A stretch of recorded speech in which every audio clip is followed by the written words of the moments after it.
Hello, I just finished watching the fight between Terence Crawford and Viktor Postol, or Postal to some. This is Chip Mitchell, thefightjournal.com. Excuse my voice, I haven't had my voice since the summer began, or the spring. I don't know what's going on, but before the fight, or right after the fight was announced, I spoke about how Viktor Postol, for some reason Postal was easier to say, but I like saying Postol, but I'll go with Postal. I thought initially there would be a problem because of when he last fought. Viktor Postal's game is about accuracy, it's about timing, and it's about rhythm. And when you're out of the ring for 10 months and then you step into the toughest fight of your career against the toughest opponent, a rhythm and timing type of fighter can't have that long of a layoff and then fight a guy like Terence Crawford. That's going to hurt him. Meanwhile, Crawford had fought my man Hank Lundy a few months ago, so he was good to go.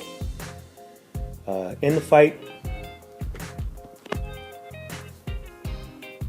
early on, Postal probably won either 2 or 3 of the first 4 rounds, depending on who you. I'm sorry. He won 2 of the first 3 rounds, and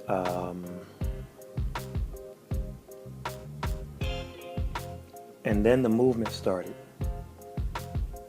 While people will talk about counter-punching and hand speed and so on and so forth, Terence Crawford won this fight with his legs, and Viktor Postol lost the fight with his legs. He didn't cut the ring off properly, and he was neutralized by the 6th round on. He was neutralized. Terence Crawford's pretty much fought southpaw most of the way and took the jab away from Viktor Postol and moved to the left, moved to the right. And the proper way to cut the ring off is not to follow a guy around. It's kind of, you get closer.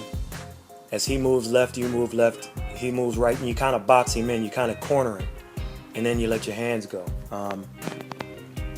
He wasn't able to do that, and it's almost as if Freddie Roach prepared him for the wrong Terence Crawford. This fight was won in training camp. I hate to say it. Team Crawford probably watched a fight with Postal and somebody who moved a little bit and said to themselves, hey, he can't cut the ring off properly. We got him. On the flip side,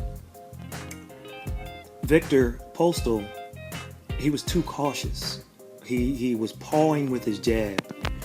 And you can't go into a fight like this scared to get hit. You got hit a couple of times. Okay, you're going to get hit. But when you paw with your jab like he did, and instead of just popping them, doubling and tripling up the jab, coming back with the right hand, okay, you swing and miss, do the same thing. Double, triple the jab, and then swing at a different angle the next time. If you miss again, you got to do it again.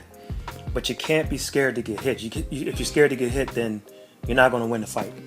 And he just was too cautious, and he was neutralized by Terence Crawford.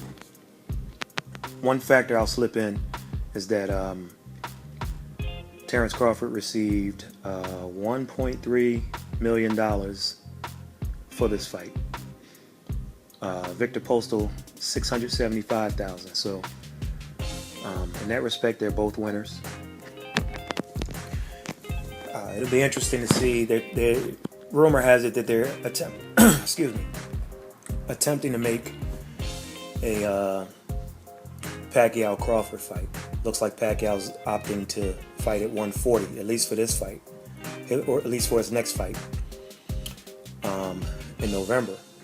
And if he does, of course, Crawford will be on the short list. Something tells me that there's going to be strong consideration given to Jesse Vargas. That's probably option one, no matter what the reports say. It'll be interesting. Manny presents a different dynamic for Terence Crawford if they fight. Manny's hand speed. Listen, he's not the Manny of 5 years ago. Might not be the Manny of 2 years ago. Who knows? We just don't know. But the dynamic, the hand speed, the footwork, it would be something unlike anything that Crawford has faced. Meanwhile, Crawford will present some challenges that Manny hasn't faced, or at least in a while. There can be some Mayweather-Crawford comparisons, but it would be interesting from the perspective of okay, you clearly had the hand speed advantage against Postal, but this is Manny. This is just different. So what you had Saturday night was a pound for pound guy versus a world class guy. Because I would put Crawford now in the top 10. I definitely would. I would put him in the top 10. So you're looking at a top 10 guy who just simply outclassed a world class guy. There's no shame in that. So the card itself, was it worth $60? No. Did the fight live up to what people thought? No. I mean, was there a lot of action going on? Some of the undercard fights, yes. The main event, no. But hey, $60. You get what you get. So that's it for now. I mean, the scores for the fight were 118-107 twice and 117-108. And with the win, Crawford is now the unified WBC and WBO champion. So solid performance from him. I'm not going to call it the greatest performance ever. He did what he had to do. And the celebrating and taunting and things like that, well, I mean, I can do without that. But overall, it was a good night at the office for Team Crawford. And I believe this fight was won in training camp. Someone said a while ago about Freddie Roach fighters not having a plan B, and well, I don't know if that's true. I have to do a little analysis on that. However, Postal just didn't seem to have a plan B. Plan B for me would have definitely been stepping it up. You got to go out there on your shit, and he kind of did it in the 12th round, where he let his hands go. It's like, hey, it's going to be what it's going to be. And had he fought the fight more like that, maybe he gets stopped, but he's not going to be kicking himself about what he could have done or should have done. So congratulations, Terence Crawford. We're going to see what the future holds. If the Pacquiao fight is going to be his in a few months, or if they're going to go with Jesse Vargas. I think Pacquiao has a different plan. I think the Vargas is a more action-packed fight, because Vargas is going to sit there and fight him. And I don't know. We'll see in a few months, and of course we'll give coverage. If Crawford goes straight to Pacquiao, we'll break that fight down. If not, we'll break down what his next fight is going to be.